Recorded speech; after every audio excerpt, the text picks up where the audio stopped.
I'm not depressed. You're depressed.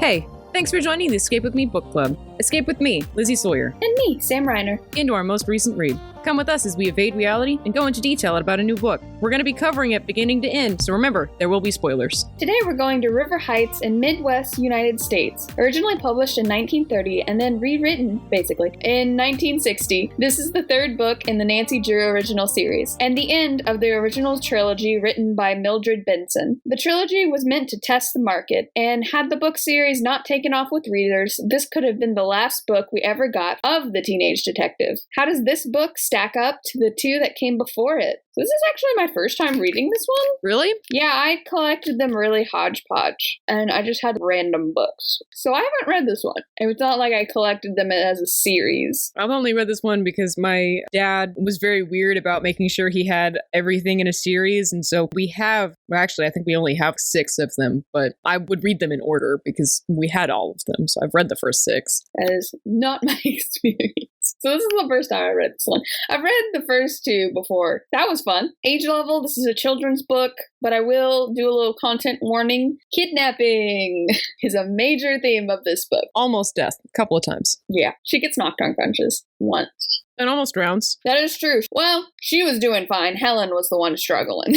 She couldn't swim. Judge a book by its cover. Well, I don't have a cover of this book. I haven't seen a cover. It's Nancy looking at a bungalow in the middle of the woods, which is actually inaccurate, but that's beside the point. And then I think the 1930s is her looking into a window of a house. You can't really tell it's a bungalow straight up. So either way, something suspicious about a bungalow. I mean, it might be the shack in the woods in this book. Well, okay, we'll get to it. Okay. I'm just saying, it looks like it could be part of the book. There's a third cover, but it's actually really nice. That you'll like this one. Hold on, let me send this to you. It's Nancy in her convertible with the top down with her scarf kind of swirling out to wrap around the words Bungalow Mystery. It's a really good cover. Is that a new one? Looks like. I mean, it's still a Carolyn Keene. I think it's just a new cover. I wonder if they did a reprint or something, or if it's an older one. I don't know. But yeah, she's in a car. I think it looks good. It's got a nice 20s feel to it. Sorry, it's a little pixelated. I was trying to figure out. I don't know. That could be a recent reprint, or I have no idea. Because I'm thinking in line with the Nancy Drew books they're writing and releasing now. They do not look like that, so that might be a little older. I don't know. Anyway,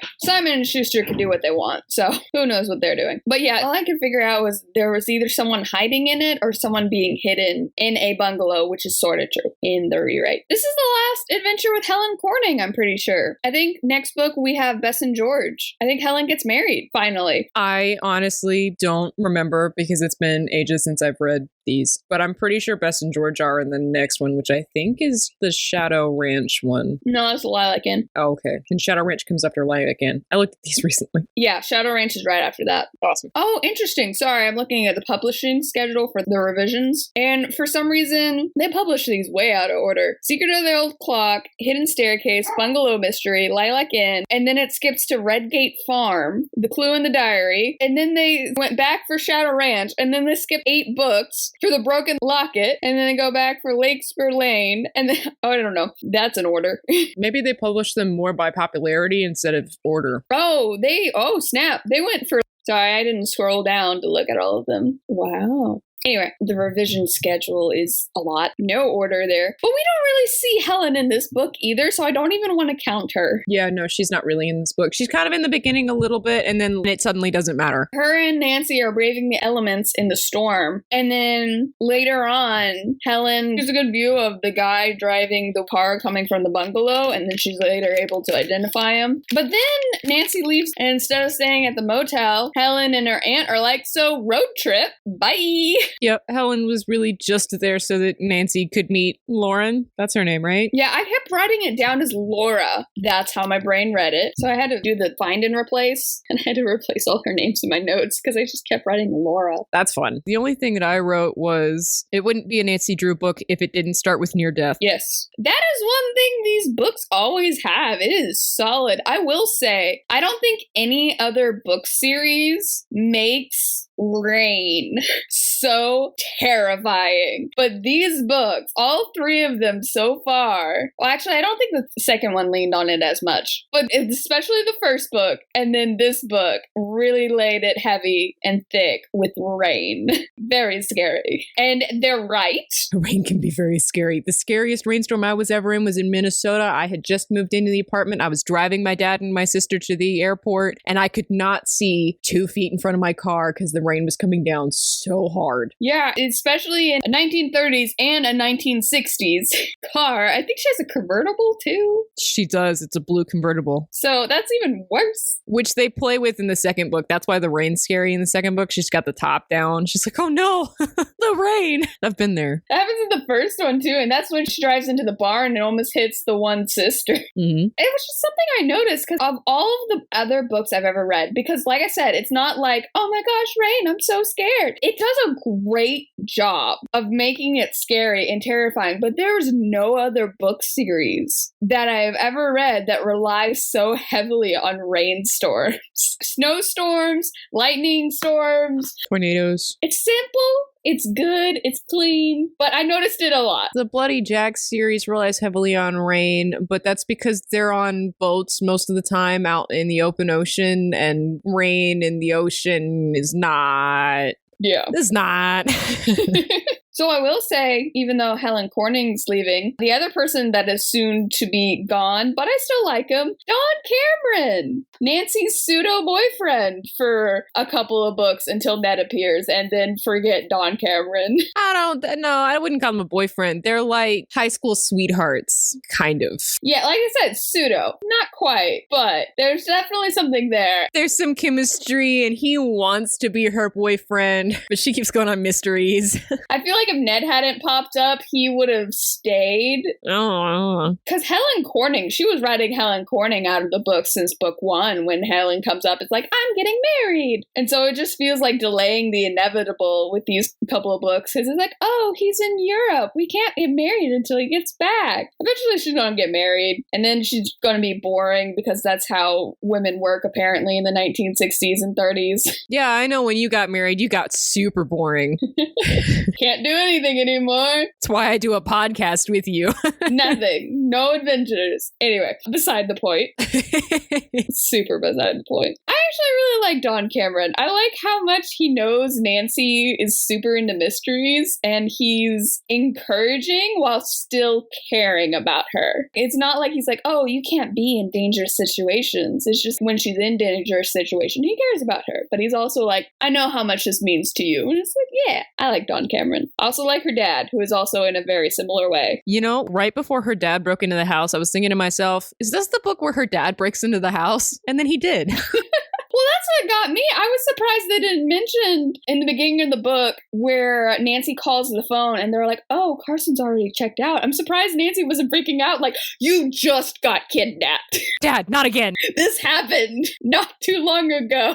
Not again, Dad. We just did this. But no, he breaks into the house, which was also really funny. It's not making a mountain out of a molehill, because I could totally see that happening in real life. I could totally see it happening where it's like you don't expect anyone to be coming. You have a squeaky window. So burglars. She calls the police. And then it's just Carson.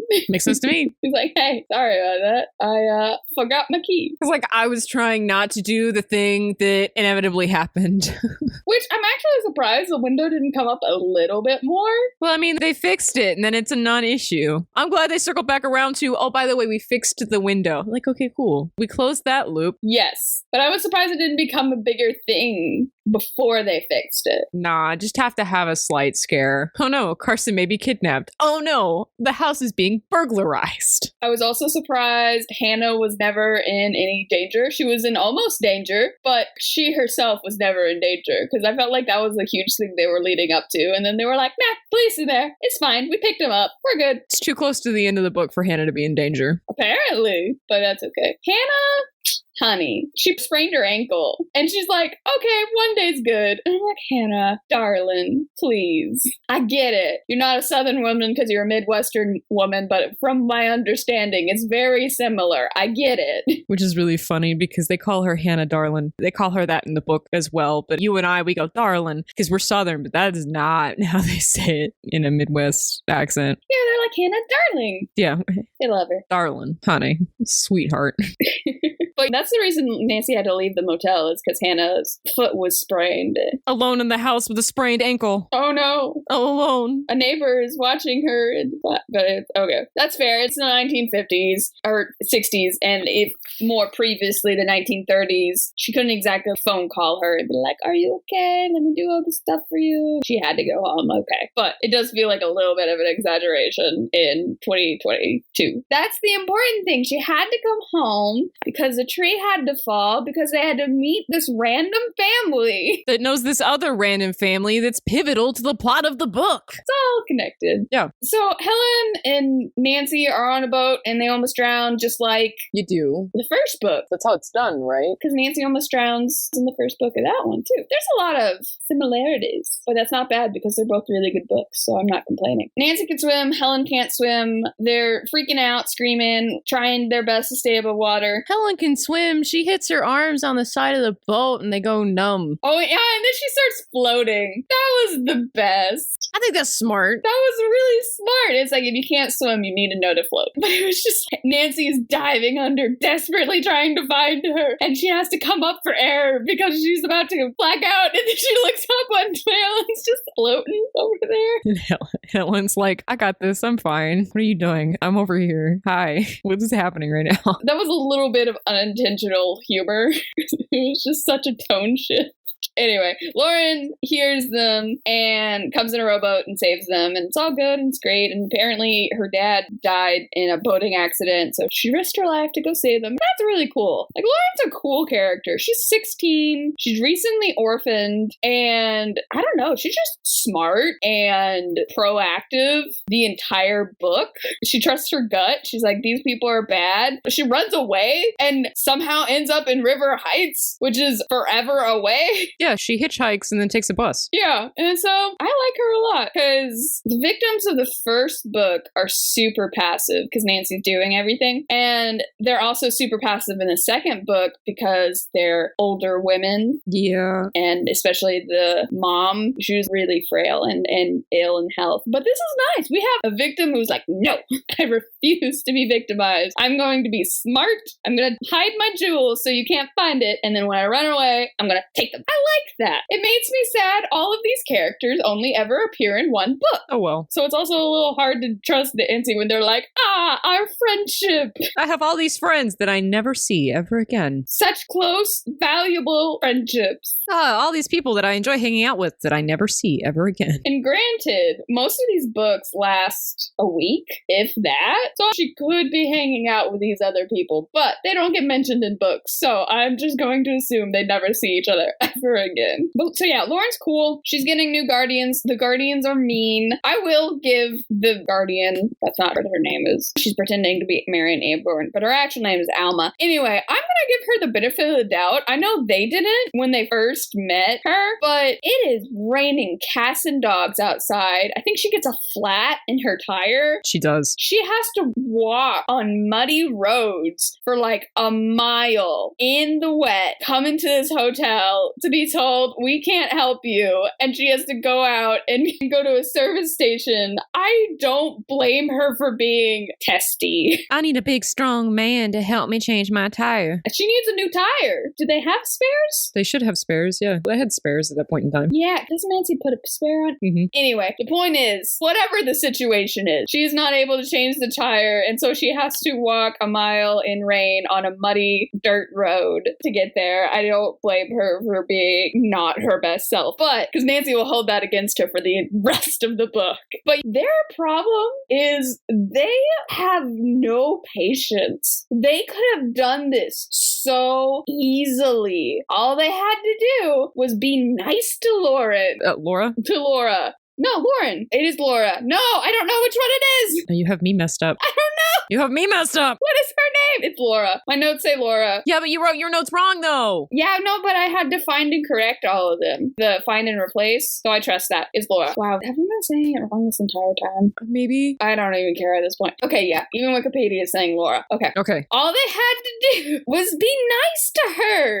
for like 2 days. And they could not manage it. Of course not. We're actors. We're just not very good ones. Because, yeah, you can play off the first day where she's like, I had to come to this stupid hotel because of you, and da-da-da-da-da-da-da-da, which, not great. Feel like you should have composed yourself before seeing your ward, but that's beside the point. But even Laura was like, I was going to give her the benefit of the doubt. Like, in the morning, she was super nice. Like, maybe she just had a rough whatever. It's not the wife, though. It's mostly the husband. They're just randomly mean to her. How dare you not give us what we want? Let us make it very clear what we want from you. Like, all you had to do was be nice to her for like 2 days. And then go back to the cabin and be like, hey, let's put your jewels in the safe. And she would have been fine with it. But no. Absolutely not. You want us to what? No. They had to keep being mean to her randomly and then randomly be nice to her. Like crazy people. Oh my gosh. And when Laura tries to call Nancy and then Alma, who's pretending to be Marion, attacks her,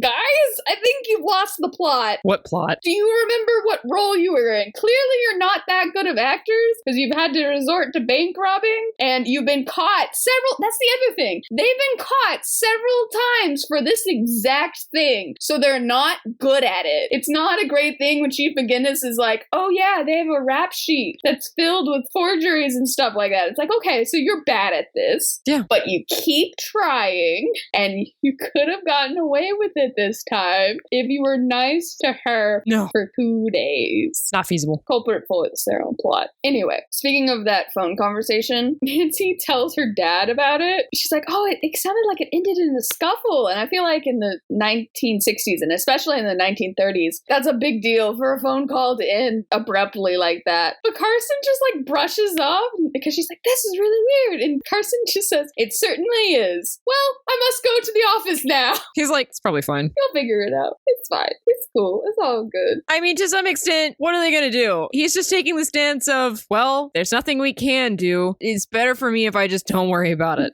Oh my gosh. It was funny. Worrying about it's going to solve nothing. It's like, well, that'll come up again. Or it won't. Bye. To the office with me. It's probably fine. Oh, to go back, this popped in my brain. Hannah being sick. So Nancy has to help Hannah. And so they talk about food, like Nancy making food and some other things like leaving a chicken casserole on a counter unrefrigerated and having glasses of milk sit out for an extended period. There was just a bunch of things like that. And I'm like, food safety person in me who works in this field is dying. 1960s. I know you didn't know, but it was just like, ooh. See, my thought was the number of times people got hit in the back of the head with things and no one was like, concussion? Right?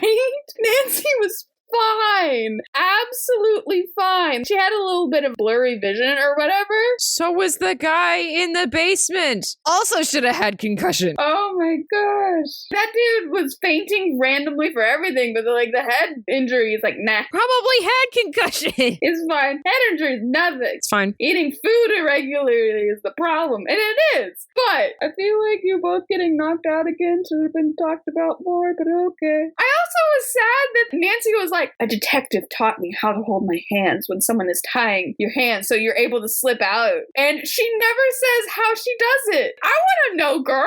Please tell me. No. I don't foresee this happening, but I would like to know how to hold the hand so you can get out of ropes later. Okay, back to concussion just for a second. Right. In the games, she gets knocked out a couple of times, and in the games, we also don't talk about concussion at all. No, plot device. I will say they at least do the decency of not making it for very long times, because some book series would do that and pretend like you were knocked out for hours. And I'm like, that would cause you serious brain damage. If you got a concussion so bad you were knocked out for hours, massive problem. But they always make it seem like it's up to maybe a minute or something. At least that's realistic. But it's just like, head injuries are bad, guys. I know you don't know it. Also food safety. I know you don't know it, but also stranger danger. Like, Helen gives out their life stories to a couple of people, and I'm just like, Helen, you just met this girl. Why are you telling her that Nancy's dad is a famous lawyer and she's a detective? Bing, bing, bing. Rich girl right here. When the tree falls in front of Nancy's car and a random guy gets out of the car behind her, I was like, that is a man. You are a woman alone, and that is a man. I will say on that one, Nancy was like, man, I wish a guy would show up. And then a guy showed up. And so I wasn't really mad. I was just like, you manifested it, Nancy. You know what to do.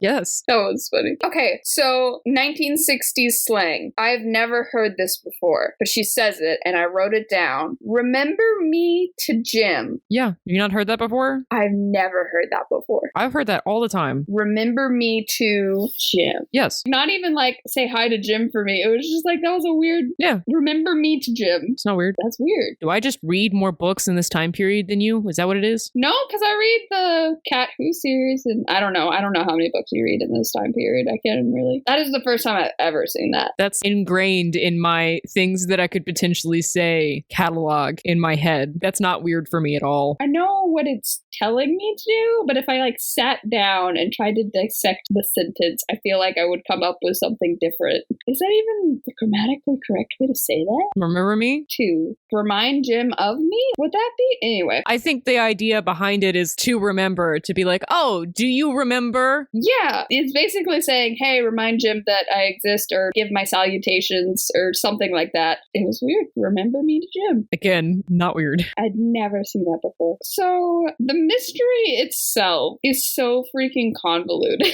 We haven't really talked about it. We talked about how the culprits were suspicious and could have gotten away with it all, but we haven't talked about the mystery itself. Why would we do that? There's this bank. Securities are missing from it. So bonds and stuff, bond papers. And apparently all of these securities had, instead of being marked with a specific name, like only this person can cash this bond, it was written in a way that whoever is cashing the bond can get it. So just about anyone, as long as you're holding it. And I think that's where the phrase ownership is 9/10 of the law comes from, is this time period where that was apparently a thing. So a bunch of those go missing. Carson is hired. I have no idea what type of lawyer Carson is. A lawyer does a little bit of everything. In the first one, I don't remember what he's doing, but he's like, yeah, I'll totally get in on this inheritance dispute. And then in the second book, he's involved with contract law between businesses. And then in this one, he's investigating embezzlement in a bank, but also he's like, yeah, I could totally do family court and help Laura get new guardians. What law does he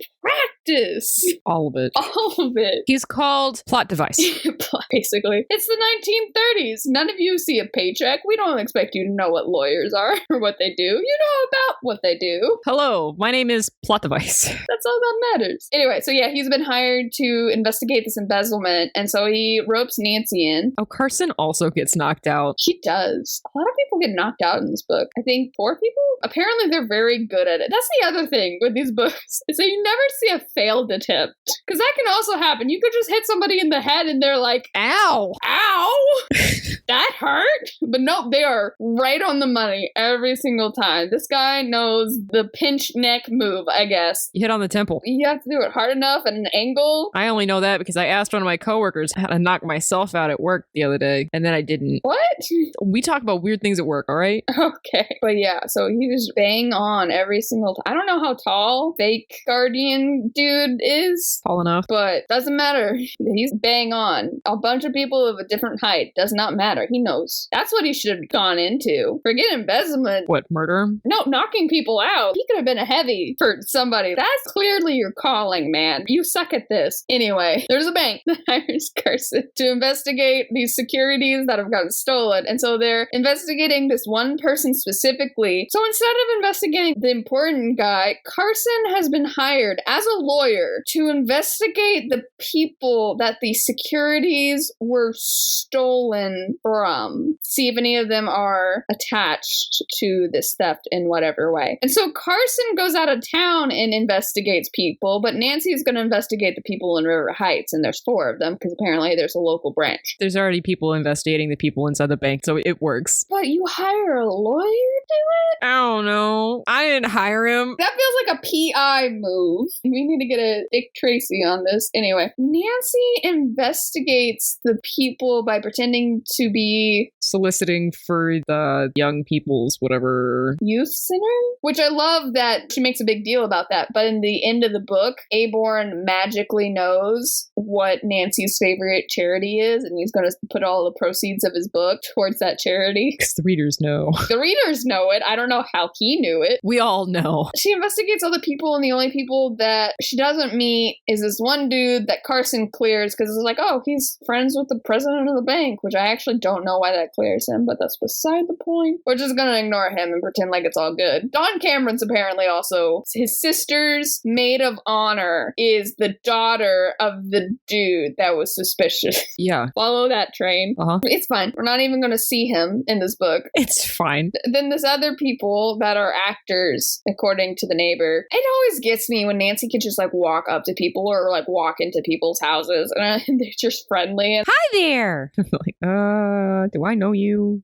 not today. That will not work. Anyway. Excuse me? I have a gun. Back off. That's kind of where her investigation with the bank ends. And then she just completely focuses on Laura. Yeah. Okay, so this is where I question Nancy. At one point, Nancy follows Aborn and she finds a shack in the middle of the woods. And so she comes back later, and instead of going to the shack immediately, she decides to go to the house. And she climbs up this rose Trellis. that Laura went down and told her to do it. And she goes into the house, and then she has to hide in the closet because the fake Aborn's come home. And so she manages to hide and whatever. And then instead of going back down the rose trestles, she decides to go downstairs. And then she has to hide behind a couch. Eavesdrop. And she just so happens to see fake Aborn take a bunch of stuff out of the safe and put it in a suitcase. So I guess plot? Oh, I love when real Aborn gets back to the house and finds the safe open and he's shocked and appalled. And I'm like, you gave him the number of the safe. Why does this surprise you? That felt like it should be the outcome. I need the number of your safe, but even though I'm a thief, I'm not going to take the money that's in it. It's a foregone conclusion, my dude. Of course he took your money. Anyway, he was of weak constitution at that point. I'll just give it that.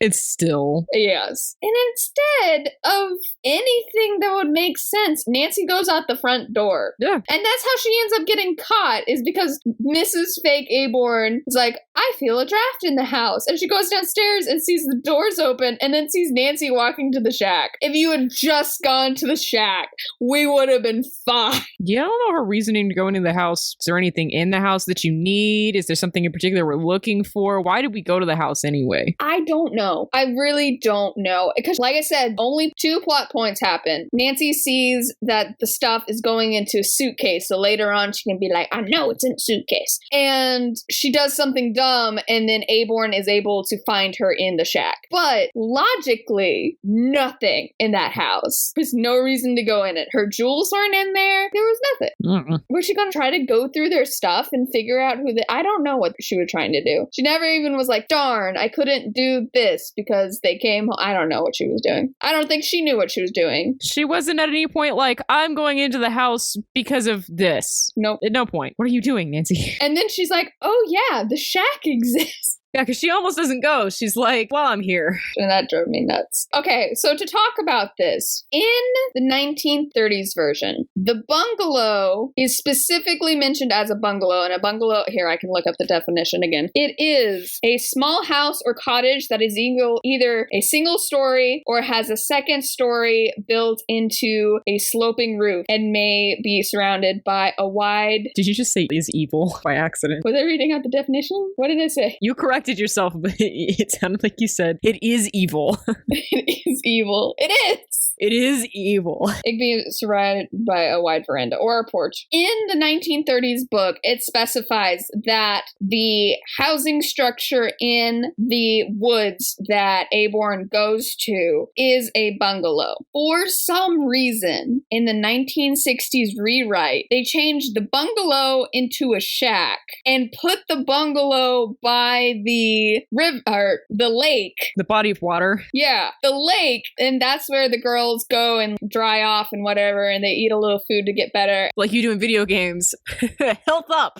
It's a health pack. And at the end of the mystery, that's where they're hiding out, and then eventually car chase, blah, blah, blah, blah. Why did they do that? It's called the Bungalow Mystery. And even on the cover of the 1960s rewrite, Nancy is looking into the woods, and the structure there is very obviously a bungalow. Based on that description, that is exactly what that is. That is not a shack. That is a bungalow. I don't know. I don't know why they did that. Nancy Drew fans across the world have questions. I feel like every review I've seen about this book mentions that. So I felt like I had to mention that. Because it is weird. I don't know why they did that. But anyway, shack, bungalow, whatever it is. Trapdoor, that's where she finds the real Aborn, which I don't know why she immediately knows that. I mean, I guess they look really similar. That has been mentioned and thrown about. But she's just immediately like, that's Aborn. That's the correct one. And there's this weird thing where she manages to get him out and they're talking and whatever. And then the fake Aborn shows up and knocks her out and gets them all tied up and whatever. And the fake Aborn reveals, haha, I know Laura is at your house, Nancy. That is where she's hiding. Ha ha ha. And then real Aborn is like, I almost mistrusted you because you didn't tell me that immediately. Like, what time did she have to tell you? There was no time where it would have been appropriate to be like, it's okay, Laura's at my house. Anyway, that was weird. I didn't understand that motivation thing. But he also kind of just glosses over it and pretends it doesn't happen. So I guess I can't be too mad. It was just weird. There's this really cool bit. I kind of like that the Nancy Drew books have these chapters where they'll be from other people's perspective. That's kind of what I was expecting. Would be a Hannah chapter and someone comes and holds her hostage. Or she attacks them with a broom. Or something.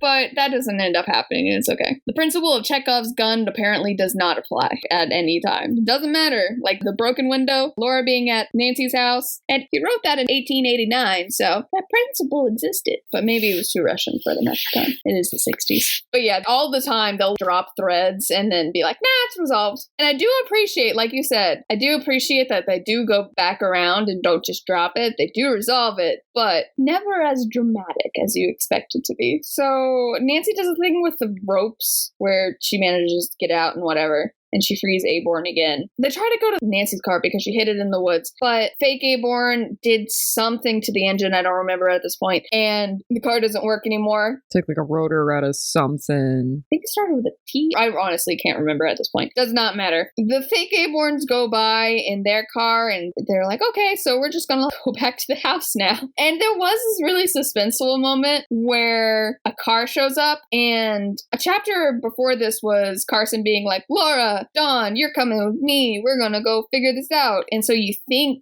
it's going to be them, but then it's the random family that happens to know them that Nancy was able to meet because a tree fell. Yay! Plot. And so you're like, oh my gosh, when are they going to get there? And then at some point, Nancy leaves and then someone's in the bushes and then, but it's Carson. It's good. And then Carson's like, okay, let's go after them. And Jim goes to call the cops. The cops come. They talk to them for a bit. You're going to have a watch go to Nancy's house and they're going to be patrolling the highways to make sure that they find the car because it's a black foreign car and that's a very big deal. Expensive. It's fancy. Probably German. I don't know the history of Honda or Volkswagen in this country. So it sounds like everything's fine, but then John, Carson, and Nancy are like, you know what? We need to check that bungalow. I bet they're hiding out there. And instead of telling the police, I don't understand why they weren't like, hey, police officer, while you're here, I have a hunch. Please come with us. Probably because the police officer was gone by the time that Nancy came back around to that conclusion or something along those lines. The thought process here, though, is that they're going to go check it out. out. And that would make sense nowadays because cell phones. But Nancy already knows this bungalow is forever away from the nearest motel. But they're like, yeah, we're going to go all the way there through construction, which also didn't come up again. I was expecting that to come up again, but it didn't. Through construction, which made it take forever longer. Go to this bungalow. They were going to circle around to see if there's anyone. There's this random fisherman walks by. That broke my suspension of disbelief. Nancy, Dawn, and Carson are out of the car. They're hiding. They're looking for any signs of life in the bungalow. And this random fisherman just walks by and gets into a boat at like 1 a.m. with this other dude and is talking loudly like, bah, bah, bah, bah, bah, bah, bah. And so that is loud enough to let whoever is in the bungalow think that something's suspicious. And they knock out Carson and get in a car and drive away. And they theoretically have a lead, but for some reason, Nancy is better at driving. Well, Carson just got knocked out. I just meant that they make such a big deal about sticking to the speed limit. It drove me nuts. But she drives and catches up to the foreign car, even though they had a huge lead, because Dawn had to run over to the road, get the car, drive back. They had to put Carson into it, and then they got into the car. And they still caught up to them pretty quickly. Anyway, I don't know if they mentioned in that part her keeping to the speed limit, so maybe she didn't. I don't think they did. They queue up for this car race, and then it's not. Yeah, because the other people just drive off the road. They just drive off a cliff. This just shows her superior driving skills. Well, Nancy's better at everything. She's perfect. That is the one thing I will give the 2007 Nancy Drew movie. I do appreciate them poking fun at that. She's perfect. She's perfect. The lunch scene, it's stupid, but I do appreciate the lunch trays and it's messy and whatever. And then she sets it out and she has everything cut. I like that. Anyway, not the point. Yeah, so they just drive off the road. And so they're freaking out. And Carson, John, and Nancy were like, let's go down and look at them, which is once again weird, but it's 1960s and they don't have cell phones, so they can't be like, hey, let's call someone to do this. So they go down the cliff, and because it's a children's book written in 1960s, no blood. Everybody's fine. One guy got thrown out the front window, but everybody's fine. Horrible car crash. Absolutely disgusting. But they were just like knocked out of the car and knocked out. It's fine. No one's dead. No one's even seriously injured. We can just drive off. It's fine. Nancy, because she saw earlier the suitcase is important because Aborn put the securities in there when she was hiding in the house for no reason. She risked her life going into this car twice, even though she can tell by the way the metal is heating that the car's about to explode. And it's really lucky that there's only 2 suitcases, even though there are 3 people. That got me. Did he just not have a suitcase? Or did she just happen to grab the Aborn's suitcases and his got blown up? But also a car blows up and they're standing very close to it and nobody is injured. No debris flies off. No. Nothing. It is fine. I don't understand. Well, I do. The plot armor is thick.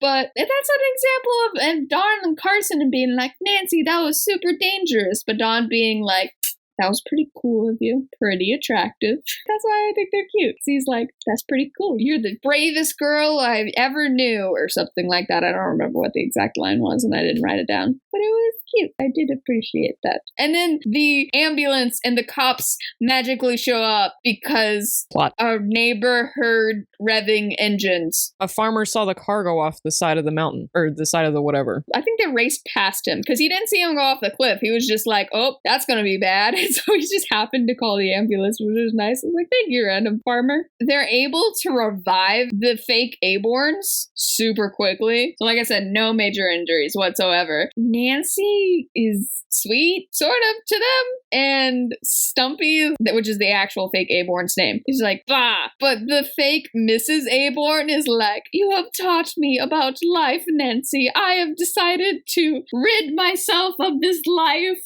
And there's this semi-happy ending. No, I'm sorry. What she's actually like is, I've been doing this. It's not going well. I'm done. I'm done now. That's what I thought. I was like, you suck at this. I really want to know how many times, because he just says they have a rap sheet with theft and embezzlement. I want to know how many times. Is this like the 4th time? And she's finally like, if a 16, or she's 18 in the 60 reads right, if an 18-year-old girl can catch us. We suck.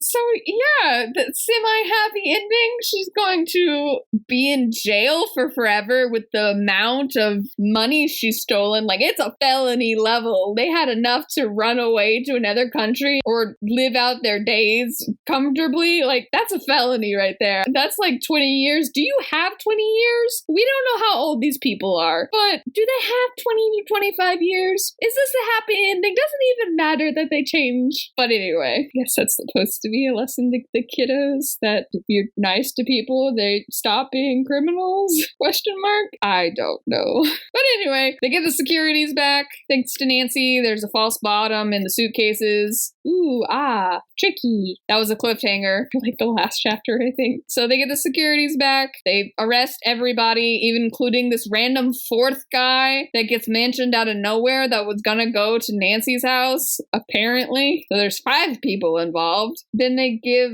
a really convoluted way that everybody is involved and who recruited who at what times and when and blah, blah, blah, blah, blah. I think it's the most convoluted Nancy Drew ending. I know it's the most convoluted ending so far, because the first one was I committed fraud because I wanted money. And the second one is I pretended to be a ghost for money. And then this is like an elaborate bank robbing. Wow, everyone is just greedy. There are no other motivations. Correct. So yeah, Laura has her new guardians. Yay! Nice. And then Nancy gets a ring from her from the mother's jewelry. And it's kind of morbid, and I know it's supposed to be a sweet thing, but Laura gives her an aquamarine ring to be like, hey, so you can remember me by, because that's how we met. But also, they met you by almost dying. Here is the symbol of our friendship. You're almost deaf. Correct. Remember it fondly. And then that's the ending. I poked fun at it, but I actually really enjoyed it a lot. General thoughts. So these books, I didn't really even write that many general thoughts. They're very, okay, I was about to say straightforward. That is not the word to use it. It's fresh and easy and kind of clean, even though it does have car explosions and car crashes and people getting knocked out and kidnapping. But the most PG version of that you will ever read. It's almost not even terrifying, except for the time her friend almost drowns and then the time with the rain. You know, water is very scary, but other than that, people are fine. Water is very scary. That is the only real enemy in these books. Remember, guys, water, very scary. Water is take it very seriously and be very thankful you're not driving in a rainstorm right now on a dirt back road in the middle of nowhere that no one goes to and then a tree falls. One question for the author. The only thing I can think about is why they switched the bungalow and the shack. Which, by the way, talking about the revisions, the original editor died after this. So this was the last one he worked on. But then that dude's daughter rewrote this book. And I thought that was really sweet. I think she rewrites the first 3. I'd have to go back and look. And then a bunch of other people also work on it. And then she rewrites the last bunch, or she writes the last bunch, which I haven't heard really good things about the later books. Have you? But the later books? I haven't read any of the later books. I know nothing about them. Because the original books were written before the rewrites start from the 1930s to 1957. And then the rewrite started. And then, Harriet Adams, who is the person that did the revisions for the first ones, wrote from 1959 to 1979. And then Simon and Schuster bought them, and the ghostwriter era continued as it does today. There are 78 books. And then it ends in 1985, and then that's when they did the 80s reboot where Nancy is a serial cheater, and I have thoughts, but that's beside the point. How 80s of you. Anyway, that's for another conversation, though. But yeah, I don't know why they switched the shack for the bungalow. It could have so easily just stayed a bungalow. I don't know. That's not a question for the author. That is a question for the editor, the reviser. Why? I think she passed away she passed away in 82. Ouch. Oh, good. She never saw the 80s rewrite. That is good. Nice. Yeah, she was born in 1892, so she was almost 90 when she passed away. That's a good life. But yeah, she never had to live to see the 80s rewrite. Maybe that's why Simon and Schuster decided to reboot it. They were like, no one's here. No one can stop us. Mm-hmm. Why couldn't Helen have been in more of the book? I mean, she was a pivotal person at the beginning. I mean, you could have had her in more of the rest of it. Yeah, she really does just get written out. Like, I'm tired of start coming up with plots for you. And you're done. And it's not like Laura took her place either. Nancy just started doing everything by herself. Like the scene with the house. Nancy could have gone to the shack and Helen could have gone to the house, or vice versa. And I feel like that would make more sense. And then they could both get caught. Anyway, you're right. Helen could have been in more of it. I guess the author was just like, meh, I'm done with her. If this book series continues, I'm getting new best friends. I guess. Only new friends. Only new friends. Rating. I give it a free vacation home out of 10. A whole free vacation home. A whole free vacation home. But not like a beach vacation home, like a vacation home on a lake in the forest. That's still nice. I'd rather have a beach vacation home, but a beach in the middle of nowhere. Good luck with that. You ever been down to Alligator Point? Ain't no one goes down there. That's fair. It's a little podunk town. It's nice. Ain't no one down there. I like my little forest retreat, because that's kind of what this felt like, because even though she was in River Heights for a couple chapters, it really focused on this wooded area in the middle of nowhere. It was kind of nice, except for the rain. My rating is a boat on a lake at sunrise out of 5. That only works if you're a morning person. Yeah, I know. I'm aware. That sounds miserable to me, but I know it's not for you, so. Are you kidding? That's miserable for me too, but it's pretty. That's why I would have said sunset. I'm thinking sunrise because I'm actively going to wake up early to go watch the sunrise on the parkway tomorrow mornings. Oh, nice. No, it won't be. Rude. I'm going to drive like 45 minutes to go sit in the dark. But it's pretty. See, this is why I like sunsets. All of the goodness, not at 6 in the morning. Yeah, but it's prettier on the parkway with sunrise. Otherwise, I totally would watch the sunset. But where we live, I can't get around the mountain enough for the sunset to be the pretty ones. And sunrise, just because of where we are, it comes up over the mountains instead of being behind you. It's a whole thing. Dedication. Would you read it again? I would. I think this is like the 3rd time I've read it. That's fair. So I guess the question follow that is, what is your favorite of the series so far? 1, 2, or 3? Oh, so far, I was like, Shadow Ranch is my favorite. You and so many other Nancy Drew fans. I like horses and desert and the game with the cute guys that work on the ranch. Dave. You're married to a lumberjack. It's the technical advances for the time. I can look at Dave and be like, I know the point of your character is that you are attractive. No, his personality is great. Leave off. His personality is great, but graphically, we're not there yet. It's been so long since I've played it that the whole image in his head is blurry enough that I can interpose whatever I want over top. It's like having a childhood memory that's way better than it actually was in reality. Yes. Because it is a childhood memory that's way better than, because I haven't played that game in years. I need to. I think it's actively on my computer. Anyway. Oh, yeah, but then you have to do chores. What is your favorite of the series so far? We have gone so past that.